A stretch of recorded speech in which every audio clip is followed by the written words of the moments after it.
요즘 일상에 대한 목마름이 좀 진한 시간을 보내고 있는 것 같습니다. 어떤 해가 되면 사자성어로 그 해를 표현을 하지 않습니까? 그래서 많은 사람들에게 공모를 받고 투표를 받았는데 가장 많이 표를 받았던 사자성어 중에 하나가 바로 암중모색이라고 하는 단어입니다. 뭐 아시는 것처럼 어두운 곳을 손으로 더듬어 찾아간다 라고 하는 그런 뜻을 가지고 있죠. 이번 1년 동안 우리가 어떻게 살아왔는지를 이 사자성어를 통해서 잘 표현을 하고 있다라고 생각을 하게 됩니다.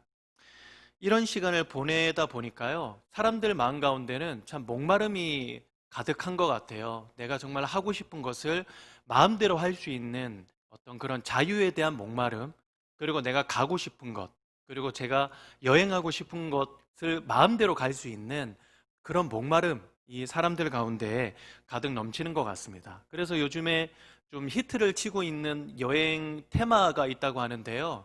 목적지 없는 비행 여행이라고 하는 게 있답니다. 이게 뭐냐면 일단 비행기를 탑니다. 그래서 떠요. 그런데 목적지에 이 비행기가 내리지 않는 거예요. 그래서 그 A380이라고 하는 전보 비행기가 있거든요. 2층으로 이루어진. 거기에 사람들이 가득가득 타면은 그냥 뜬 채로 한반도를 한 바퀴를 돈답니다. 정상 비행보다는 한 3배 정도가 고도가 낮게 이렇게 하면서 한 바퀴를 돌면서 내가 그렇게 가고 싶었던 관광지, 내가 그렇게 가고 싶었던 여러 어떤 지역들을 돌아보는 그런 여행 테마가 너무나 유행을 하고 있다라고 하더라고요. 여행을 하면 역시나 식도락 아니겠습니까? 금강산 또 뭐죠? 식후경이라고 이야기를 하잖아요. 그래서 밥때가 되면 스튜어디스가 이제 방어복을 다 차려입고, 그리고 눈에는 고글을 쓰고 머리에는 모자를 쓰고 그 기내식을 딱 가지고 온답니다. 그래서 사람들에게 기내식을 나눠준대요. 사람들은 기내식을 먹으면서 바깥에 있는 풍경을 보면서 눈요기도 하고, 또 그렇게 먹고 싶었던 기내식도 먹고 하는 그런 내용이라고 하는데요. 요즘에는 뭐 이런 목적지 없는 비행 여행뿐만 아니라 자신이 정말 가고 싶었던 그런 해외 여행 있잖아요. 이것을 VR이라고 하는 게 있습니다. 이런 막 그 커다란 안경을 쓰고 딱 들어가면 이제 가상현실 속으로 들어갈 수 있는 그런 그 하나의 안경이거든요. 그것으로 본인이 여행을 떠난다는 어떤 그런 사람들도 있습니다. 이런 이야기를 들으면 야, 이렇게 제한된 시간을 살아가면서 얼마나 많은 목마름이 있을까 하는 생각 때문에 좀 공감이 간다라고 할 수 있습니다. 성경에서는 사람들에게 좀 근원적인 목마름이 있다라고 이야기를 하고 있습니다. 그것이 뭘까요? 바로 영적인 목마름입니다. 이사야서 55장 1절에서는 이렇게 말씀을 하시는데요. 오라 너희 모든 목마른 자들아 물로 나아오라. 돈 없는 자도 오라. 너희는 와서 사 먹되 돈 없이 값 없이 와서 포도주와 젖을 사라. 여기에서 말하는 이 목마른 자들은 누구를 가리키는 걸까요? 많이 가진 사람? 적게 가진 사람? 잘 나가는 사람? 못 나가는 사람? 아니죠. 남녀노소 구분 없이 그 누구를, 그 모든 사람을 가리키는 것이 바로 이 말씀이라고 할 수 있습니다. 사람은 영적인 목마름을 가진 존재라는 것을 말씀하시고 계십니다. 우리가 읽은 본문 말씀의 그 전에 보면, 그러니까 요한복음 3장에 보면 니고데모라고 하는 사람이 등장을 합니다. 니고데모는 바리새인이었고 유대인의 지도자다라고 기록을 하는데요. 이 유대인의 지도자라고 하는 단어는 산헤드린 공회원의 회원이다라고 이야기를 하는데, 오늘날의 국회의원이라고도 볼 수 있겠죠. 종교와 정치가 분리되지 않았던 그 당시에는요, 여기에 소속됐다라는 것은 뭐 권세도 있고 재물도 있고 또 사람들로부터 참 많은 존경을 받는, 그리고 특권을 가지고 있는 그런 사람이라고 할 수 있습니다. 한마디로 그 사람은 그 사회에서 인사이더라고 할 수 있겠죠.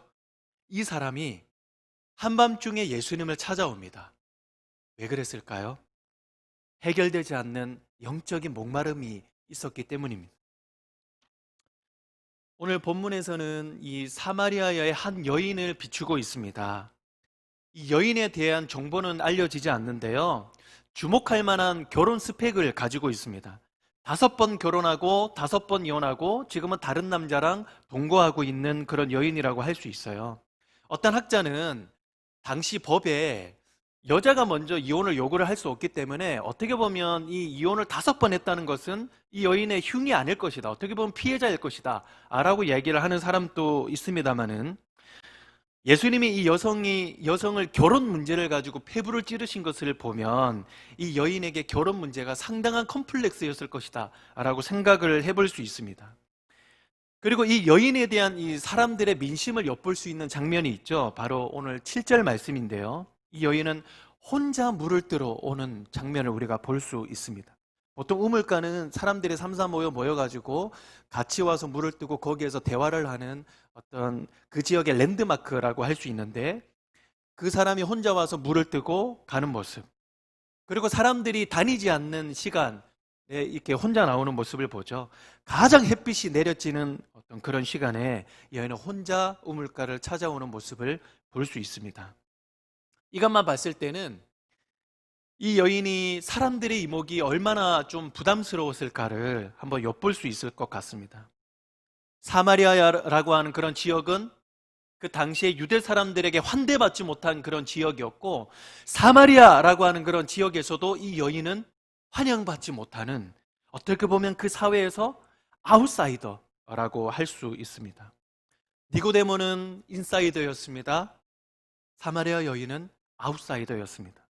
서로 상당히 달라 보이지만 결코 다르지 않았죠. 영적인 목마름을 가지고 있었다는 사실에는 공통점을 가지고 있었습니다. 이 갈증은요, 예수님과의 관계와 상관이 있습니다. 그 파스칼이라고 하는 인물이 있거든요. 청소년들이 이 수학 때문에 굉장히 골머리를 아파하잖아요. 근데 수학 공식을 많이 만들고 돌아가신 분인데, 이런 얘기를 했더니 청소년들이 차라리 나지 않았으면 우리가 편했겠다, 뭐 이런 이야기를 듣는 분이기도 합니다. 팡세라고 하는 글을 쓴 이 파스칼이라고 하는 인물은요, 이렇게 얘기를 했습니다. 모든 사람의 마음에는 하나님이 만드신 빈 공간이 있다. 이 빈 공간은요, 어떤 피조물로도 채울 수 없는데, 이 채울 수 있는 것은 오직 예수 그리스도만이 채울 수 있는 공간이다 라고 이야기를 합니다. 예수님이 아닌 다른 것으로 이 빈 공간을 채우려고 할 때요, 마치 콜라를 마시는 것과 같습니다.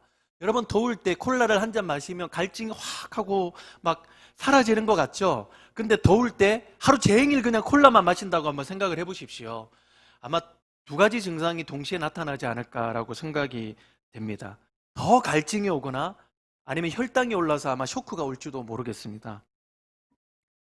저는요, 예수님이 아닌 이 다른 것으로 채우려고 하는 것을 이렇게 한번 표현을 해보고 싶습니다. 영적인 콜라를 마시는 것이다. 사람들이 주로 선택하는 영적인 콜라는 무엇일까요? 먼저는 일시적인 쾌락입니다. 사람들이 PC방에서 참 게임을 많이 하잖아요. 어떤 사람은 PC방에서 게임을 하다가 가로사로 돌아가시는 그런 경우도 뭐 있지 않습니까? 요즘에 코로나로 PC방을 잘 찾지를 못하니까 아예 PC방에 있는 PC를 떼다가 집에서 계속 하루 종일 게임을 하고 있다, 이렇게 이야기를 하고 있습니다. 그리고 왜 이렇게 사람들이 게임을 할까요? 한마디로 재미있으니까 게임을 하는 거 아니겠습니까? 아니, 재미없는데 게임을 막 하는 사람이 있겠습니까? 허벅지를 찔러가면서 그렇게 막 열심히 게임을 하는 사람이 누가 있겠습니까? PC방에 가면 컴퓨터 앞에 컵라면을 그냥 첨성대같이 이렇게 막 쌓아놓고 다크서클이 그냥 광대까지 내려오고 앞을 보느라 이렇게 거북목이 되어 가면서까지도 그렇게 게임을 하는 이유가 무엇입니까? 아주 쉽게 일시적인 쾌락을 얻을 수 있기 때문에 아니겠습니까? 왜냐? 그냥 가서 앉아서 클릭 몇 번 하면 게임 세계로 들어갈 수 있거든요. 거기로 사람들은 도피를 하고 있다고 볼 수 있습니다. 오늘날 드라마에서 보는 이 사람들이 금지된 이 사랑을 하는 이유가 무엇입니까? 도박에 빠져드는 이유가 여러분 무엇입니까? 쉽게 쾌락을 얻을 수 있으니까 사람들이 앞뒤를 재지 않고 불나방처럼 그냥 달려드는 거 아니겠습니까? 하지만 여러분, 말 그대로 이것은 일시적인 쾌락입니다. 불장난이 끝나고 새벽이 오면 돌아오는 것은 허무감과 더 깊은 갈증 아니겠습니까? 일시적인 쾌락에 있어서 이어서 주로 사람들이 선택하는 영적인 콜라는 바로 조금 더입니다. more and more. 조금 더. 조금 더 돈을 가지면, 조금 더 많이 가지면 행복해지겠지. 밤낮으로 사람들은 그것을 열망하면서 살아가지 않습니까? 지금보다 더 멋지고 더 이쁜 여성을 만나면 내가 행복해지겠지. 팀켈러 목사님은 이 로맨스까지도 이 우상이라고 하지 않습니까? 막 내가 가지면, 만나면 내가 행복해질 거다. 이 막연한 소망을 두고 조금 더를 외치는 것이 바로 사람들의 모습이라고 할 수 있습니다. 조금 더의 절정은 어디에 있습니까? 옆 사람보다 더 아니겠습니까? 누군가에게 물었죠. 당신이 연봉을 받는다면 얼마를 받아야 성공했다라고 여깁니까? 라고 했을 때 그 사람이 이런 얘기를 했습니다. 옆에 있는 내 친구보다 조금 더 받으면 나는 성공한 사람이다 라고 이야기를 했습니다. 솔직한 대답 아니겠습니까? 지난 주일날에 고등학생들과 같이 일을 하면서 같이 길을 걸으면서 막 얘기를 했는데 한 친구가 막 분노를 하면서 얘기를 하더라고요. 아니, 향남 지역에 지금 전철이 들어온다고 하는데 우리 집만 빼고 다 올랐어요. 막 이렇게 얘기를 하더라고요. 그래서 그래? 뭐 그런가 보다 했는데 다른 친구들의 말이 더 충격적이었습니다. 야, 향남에서 너희 집이 원래 제일 비쌌잖아 라고 하니까 그 친구가 더 화를 내면서 야, 다른 집이 오르는데 왜 우리 집만 안 오르냐고 막 그러는데 다른 친구는 야, 너희 집 원래 비쌌어. 제일 비쌌어. 그러니까 이게 서로 대화가 안 되는 거죠. 내가 아무리 많은 것을 가지고 있어도 옆에 있는 사람보다 더 적게 받거나 더 조금 못 나가면 불행한 것이 사람의 마음입니다. 옆집 애가 공부를 더 잘하면, 더 좋은 대학 가면, 돈을 잘 벌면 불행감이 찾아오지 않습니까? 제가 한 번은 막 이런 불만을 토로하시는 어떤 부모님에게 집사님, 그래도 집사님 자녀는 믿음 좋고 성격 좋지 않습니까? 라고 얘기하니까 그분이 진심으로 얘기를 하시더라고요. 아니, 남의 속도 모르고 그런 얘기 하지 마십시오. 뭐 믿음 좋고 성격 좋고 그거 어디다 써먹습니까? 공부를 좀 해야지요. 라고 하는데 제가 할 말이 없었습니다. 옆 사람보다 더 잘 나가고 더 가지면 만족이 될 것 같습니다. 여러분, 진짜 그렇던가요? 더 목말라집니다. 그 모델을요, 오늘 본문 말씀 이 1절을 통해서 우리들이 볼 수 있습니다. 우리 본문 말씀 1절을 다 같이 한번 읽어볼까요? 시작. 예수께서 제자를 삼고 세례를 베푸시는 것이 요한보다 많다 하는 말을 바리새인들이 들은 줄을 주께서 아신지라. 이 바리새인들의 주된 관심사는 어디에 있었습니까? 누가 더 많은가에 있었습니다. 세례 요한에게 제자가 더 많을 때는, 또 세례를 더 많이 줄 때는 세례 요한에게 주목을 했죠. 바리새인들 마음 가운데 세례 요한은 마음에 들지 않았습니다. 그럼에도 불구하고 제사장의 아들이었습니다. 그러나 예수님은 가난한 목수의 아들이었고 시골 뜨내기였습니다. 예수님의 제자가 더 많아지고 세례를 더 많이 베푼다라는 소문을 들으니까 그때부터 예수님을 주목하고 있는 거예요. 흘겨보기 시작합니다. 이것의 끝을 우리는 알고 있지 않습니까? 그들의 파멸이었습니다. 지금 이 구절을 보면요, 심지어 바리새인들은 팩트가 아닌 것을 그대로 믿고 있었습니다. 2절을 다 같이 한번 읽어보겠습니다. 시작. 예수께서 친히 세례를 베푸신 것이 아니요 제자들이 베푼 것이라. 예수님은 이 바리새인들이 자신을 눈에 가시처럼 여기기 시작한다는 것을 눈치를 채고 계셨습니다. 그리고 누구보다도 이 오해를 받고 계신다는 사실을 알고 있었습니다. 지금 한시가 바쁜 때 아니겠습니까? 바리새인들을 찾아가서 자신의 존재를 막 증명을 해야죠. 나 나쁜 사람 아니거든.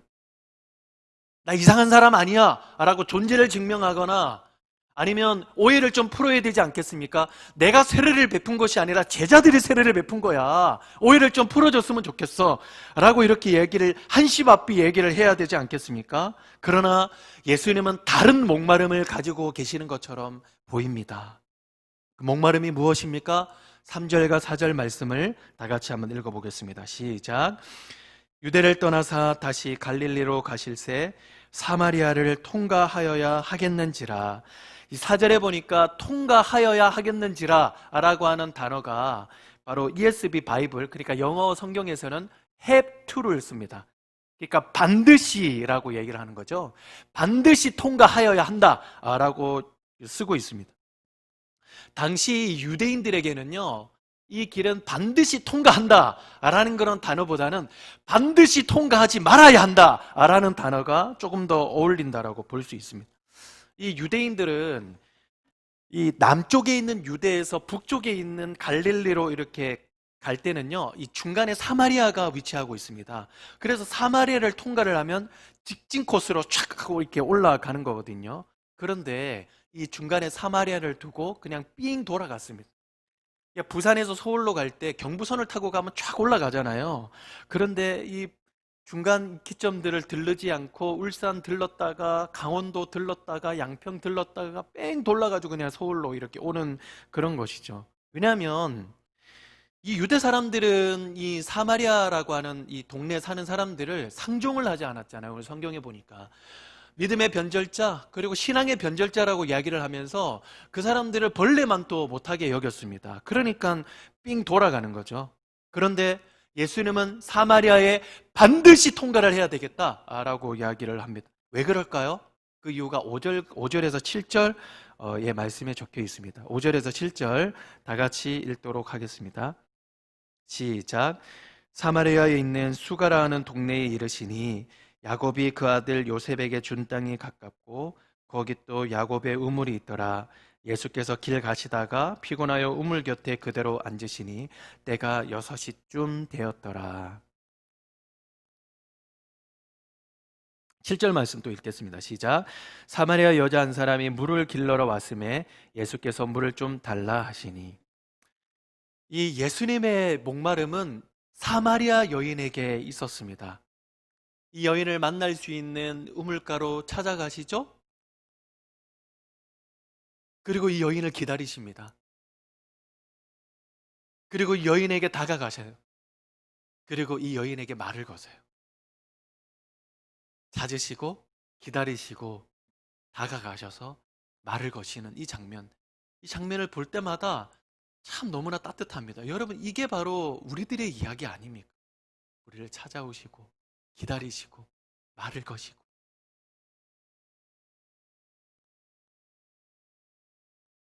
이 모든 행동은 하나의 초점에 맞춰 있습니다. 그게 뭘까요? 13절과 14절 말씀을 다 같이 한번 읽어보도록 하겠습니다. 시작. 예수께서 대답하여 이르시되 이 물을 마시는 자마다 다시 목마르려니와 내가 주는 물을 마시는 자는 영원히 목마르지 아니하리니 내가 주는 물은 그 속에서 영생하도록 솟아나는 샘물이 되리라. 아멘.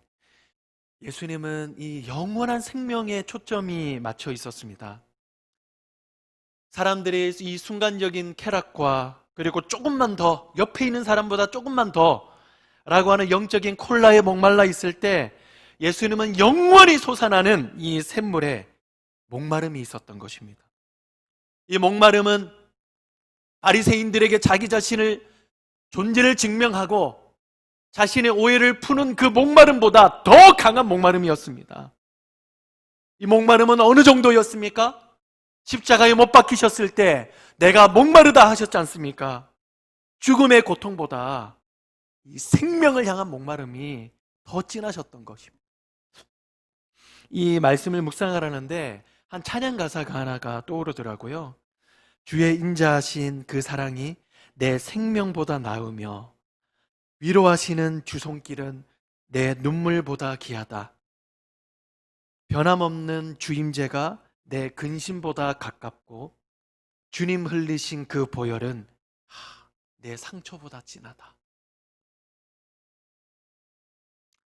하지만 좀 슬픈 장면이 있습니다. 예수님이 이 영원히 솟아나는 샘물을 말씀을 하셨을 때 이 여인은 다른 것에 관심이 있었습니다. 15절 말씀을 제가 한번 읽어보도록 하겠습니다. 여자가 이르되 주여 그런 물을 내게 주사 목마르지도 않고 또 여기 물 길러로 오지 않게 하옵소서. 오늘 본문 말씀은 이 14절까지 끊었지만 여기까지 한번 다뤄보려고 합니다. 다 다루려고 하면 이게 포인트가 좀 줄어들기 때문에 영원한 샘물을 예수님이 말씀을 하셨을 때 사마리아 여인은 그것을 뭐라고 오해를 했습니까? 영원한 것이 아니라 어떤 일시적인 편리함, 어떤 일시적인 편리. 아, 얘 그거 주시면 뭐 그 편안하겠네요. 그냥 집에다 두고 그냥 물 갖다 놓고 목 마실 때마다 그냥 우물가에 가서 물 마시는 게 아니라 그냥 집에서 그냥 마시면 되겠네요. 아, 그 물 좀 주십시오라고 하면서 비아냥거리는 어떤 그런 장면을 보고 있습니다. 청소년들에게 가끔 들었던 그런 말이 있습니다. 저 이번에요, 원하는 대학 보내주시면 하나님 잘 믿겠습니다. 하나님 저를 부자 되게 하시고 돈을 잘 벌게 하시면 저 하나님 정말 신앙생활 열심히 하겠습니다. 기도 좀 해주세요. 제가 그렇게 얘기를 하면 기도 안 했어요. 그 10년 동안 청소년들을 제가 봐왔지만 본인이 원하는 그런 대학교, 본인이 원하는 연봉을 받는 그런 회사를 가는 친구들 중에요, 10명 중에 한 8, 9명은 지금 교회를 안 다니더라고요. 한두 명밖에 교회를 다니지 않습니다. 지금 화면을 보시는 여러분들과 앉아 계시는 여러분들 중에서는 아, 우리 자녀는 아마 그 한두 명일 거야 라고 이렇게 생각을 하고 계시겠지만 제가 봤을 때는 거의 없어요. 한 명도 없다 그러면은 고소고발이 들어올 수도 있으니까 그냥 한두 명의 여지를 뒀습니다.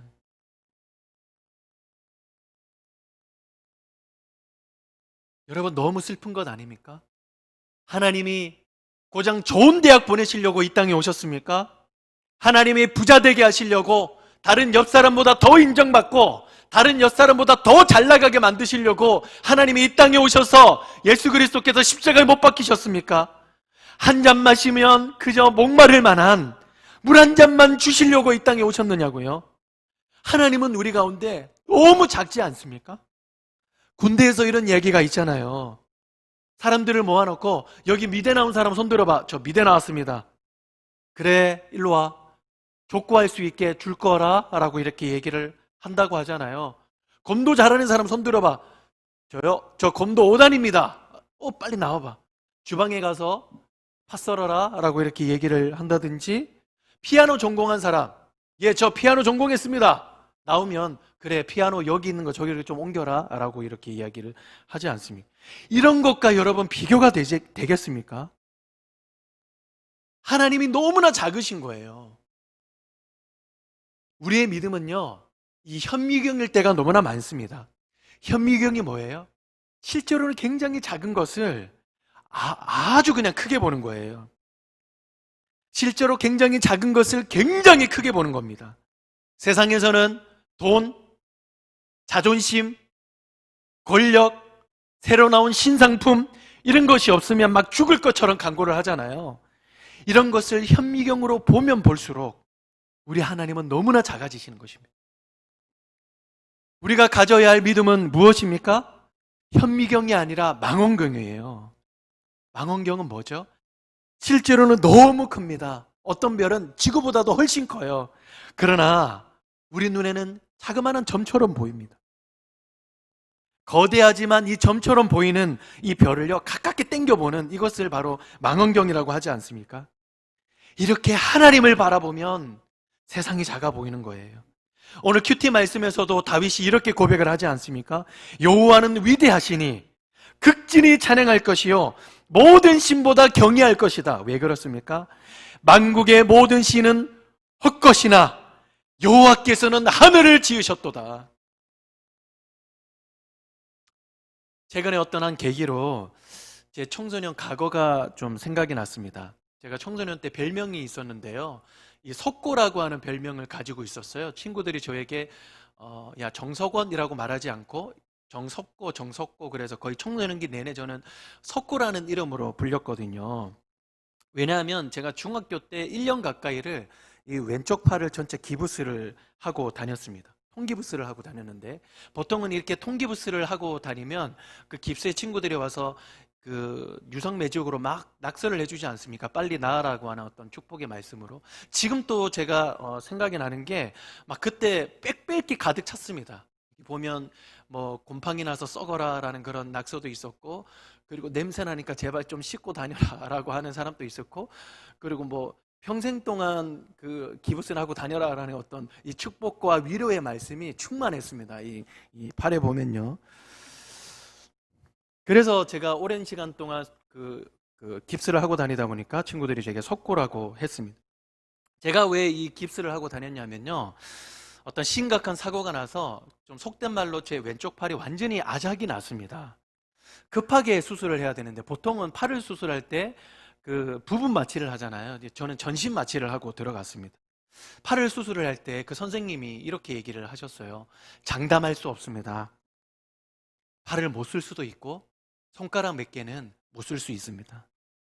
잘 돼야 회복이 됩니다. 뭐 이렇게 말하면 본인은 뭐 손해 볼 거 없겠죠. 뭐 안 되면 본인 뭐 탓도 아니고 잘 되면 얼마나 대단하냐 뭐 이렇게 참 그 선생님 아직도 제가 잊혀지지가 않는데 예. 수술하고 제가 한 달 동안 병원에 입원을 했습니다. 결과적으로는 회복이 잘 돼서 잘 움직이고요. 그리고 군대도 만기 전역을 하고 갔다 왔습니다.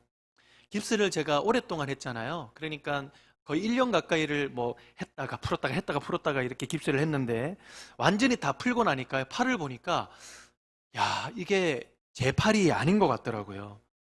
도저히 받아들일 수가 없어요.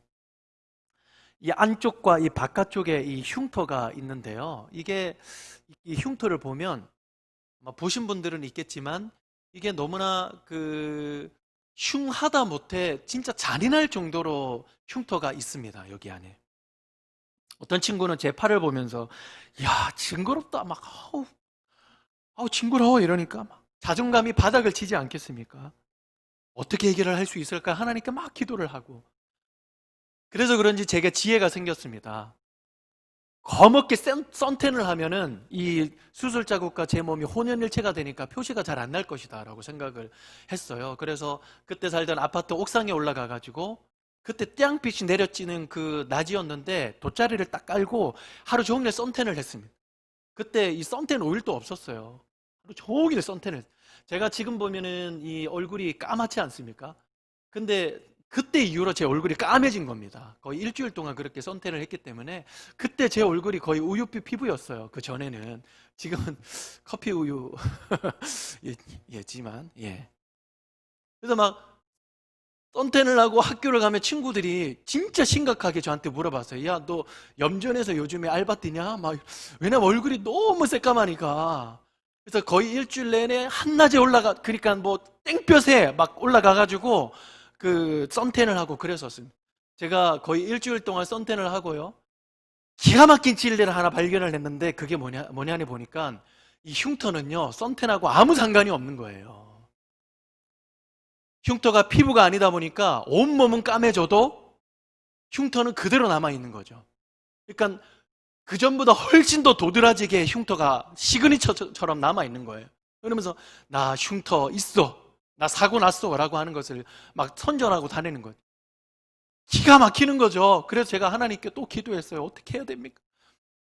친구들 보니까 농구할 때 여기 보호대 같은 거를 차더라고요. 그래서 야, 이거를 차고 다니면 안 보이겠다라고 해서 겨울에는 긴팔이고 여름에는 이 아대 같은 것을 이렇게 차고 다녔는데 그것도 하루 이틀이죠. 그 더울 때 땀 차고 땀띠 나고 냄새 나고 그것도 정말 할 짓이 못 되겠더라고요. 성형외과를 찾아가서 상담도 했지만 그 청소년에 무슨 돈이 있겠습니까?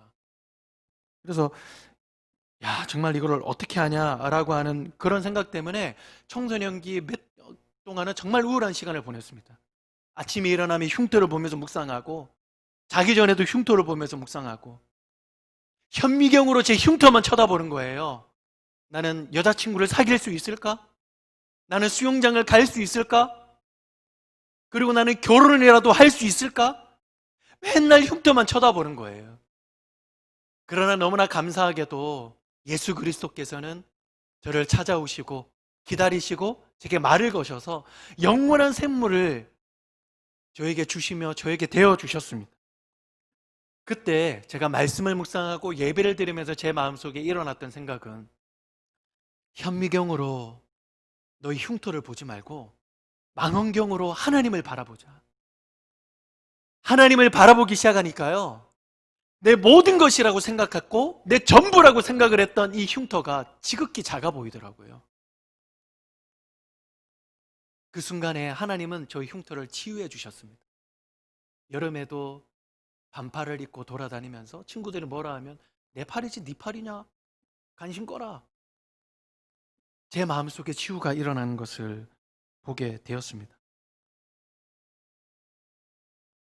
망원경을 통해서 하나님을 바라볼 때 천만인이 나를 둘러 진친다 하여도 지극히 작아 보일 것입니다.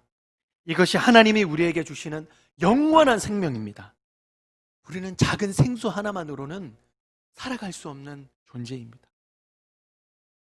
말씀을 마무리하겠습니다. 오늘 말씀 제목은 사막은 샘을 품고 있다입니다. 어린 왕자라는 책에서 이런 이야기를 하죠. 사막이 아름다운 것은 그 어딘가에 샘이 숨어 있어서 그래. 우리는 모두 사막을 지나가고 있습니다. 사막이 뭐죠? 우리의 일상이에요. 코로나라고 하는 사막, 가정이라고 하는 사막, 건강이라고 하는 사막, 관계라고 하는 사막. 이 사막은요, 우리를 목마르게 합니다.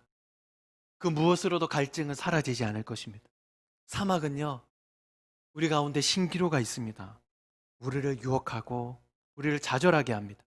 그럼에도 불구하고 이 사막이라고 하는 일상을 살아가는 우리들에게 있는 소망과 희망이 무엇입니까? 우리가 무너졌을 때, 쓰러졌을 때, 우리가 다른 목마름으로 인하여서 그 목마름에 갈증을 느끼고 있을 때, 그 어떤 목마름보다 더 크신 그 예수 그리스도의 목마름으로 우리를 찾아오시고 우리를 기다리시고 말을 거시고 영원한 샘물을 주시는 그 예수님에 계신다는 그 사실이 우리에게는 소망 아니겠습니까?